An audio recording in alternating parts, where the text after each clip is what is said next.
بسم اللہ الرحمن الرحیم۔ السلام علیکم دوستو۔ اللہ رب العزت نے قرآن کریم میں واضح طور پر اپنے حبیب صلی اللہ علیہ وآلہ وسلم کو مخاطب فرما کر ساری امت کو حکم دیا ہے۔ ترجمہ: آپ مسلمان مردوں سے کہہ دیجئے کہ اپنی نگاہیں نیچی رکھیں اور اپنی شرمگاہوں کی حفاظت کریں، یہ ان کے لیے زیادہ صفائی کی بات ہے۔ بے شک اللہ تعالیٰ کو سب خبر ہے، اور کچھ لوگ کیا کرتے ہیں، جو کچھ کیا کرتے ہیں اس کی بھی خبر ہے۔ سورہ نور کی آیت نمبر 30 تھی۔ اس کے بعد اگلی آیت میں عورتوں کو بھی یہی تعلیم دی گئی ہے، لیکن کچھ دوسری باتوں کی طرف بھی توجہ دلائی گئی ہے۔ انہی میں سے ایک یہ بھی ہے کہ اپنی سجاوٹ کو کسی پر ظاہر نہ کریں سوائے اس کے جو خود ہی ظاہر ہو جائے۔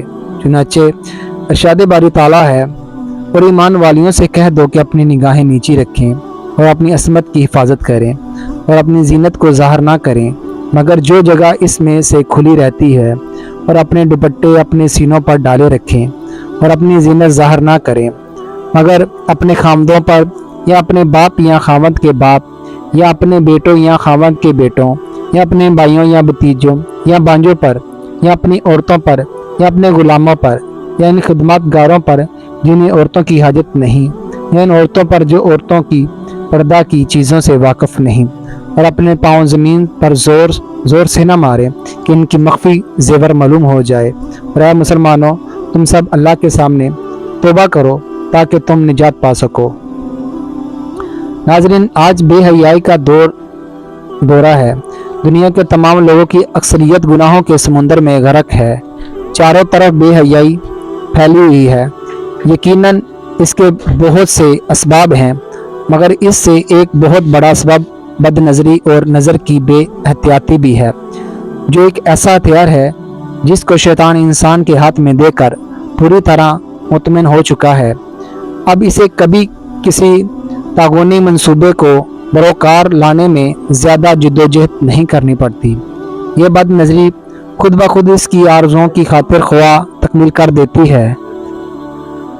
نظر کی حفاظت میں کوتاہی بے شرمی کی بنیاد، فتنہ و فساد کا مؤثر ذریعہ اور ممکنات معاصی کا سب سے بڑا محرک ہے۔ ناظرین، اسلام برائیوں کو جڑ سے اکھاڑ پھینکنے کا عزم رکھتا ہے۔ دنیا میں اسلام سے بڑھ کر کوئی مذہب بے حیاؤں پر روک لگانے والا نہیں۔ قرآن و حدیث میں فحاشی کی بنیاد یعنی آنکھ کی بے احتیاطی کو سختی سے قابو میں کرنے کی تلقین کی گئی ہے۔ یہ ایسی بنیاد ہے کہ اگر صرف اس پر ہی قابو پا لیا جائے تو ساری بے حیائیاں دنیا سے رخصت ہو سکتی ہیں۔ بد نظری کا حاصل یہ ہے کہ کسی غیر محرم پر نگاہ ڈالنا، بالخصوص جب کہ شہوت کے ساتھ نگاہ ڈالی جائے یا لذت حاصل کرنے کے لیے نگاہ ڈالی جائے، خواہ غیر محرم کی تصویر کیوں نہ ہو، اور ایسی چیز کو دیکھنا جس سے شریعت نے روکا ہو۔ بد نظری کی مذمت قرآن و حدیث میں واقع ہوئی ہے، جیسا اوپر بیان کیا گیا ہے۔ بے شک بد نظری بہت سے حرام کاموں کو جنم دیتی ہے، اور جو انسان کے لیے مہلک ثابت ہوتی ہے۔ وہ حرام کام آدمی کو ذلیل کر دیتے ہیں۔ جو کبھی عزت والا تھا، آج وہ کہیں منہ نہیں دکھا سکتا۔ بد نظری کرنے والے شرفاء اور صالحہ کے ساتھ بیٹھنے کے قابل نہیں رہتے۔ بد نظری کا زبردست وبال ان پر مسلط ہوتا ہے۔ بد نظری سے بچ کر آدمی سینکڑوں گناہوں اور آفتوں سے محفوظ رہ سکتا ہے۔ بد نظری دراصل نفسانی خواہشات کی تباہ ہے، اور نفسانی خواہشات کی پیروی کرنے والے کو اللہ تعالیٰ نے ان الفاظ سے یاد کیا ہے: جس نے اپنی خواہش کی پیروی کی، اس کی مثال کتے کی مثال کی طرح ہے۔ سورہ الاعراف آیت نمبر 76۔ حضرت ابو محمد حریری رحمۃ اللہ علیہ فرماتے ہیں کہ جس پر اسی کا نفس حاوی ہو جائے وہ شہوت کا اسیر ہو جاتا ہے اور خواہشات نفس کی جیل میں قید ہو جاتا ہے۔ اللہ تعالیٰ اس کے دل پر فوائد کے نزول کا حرام کر دیتا ہے۔ اس طرح وہ اللہ تعالیٰ کے کلام سے نہ لذت پا سکتا ہے اور نہ اس پر عمل کر سکتا ہے، اگرچہ اس کا مذاکرہ اس کی زبان پر کثرت سے ہو۔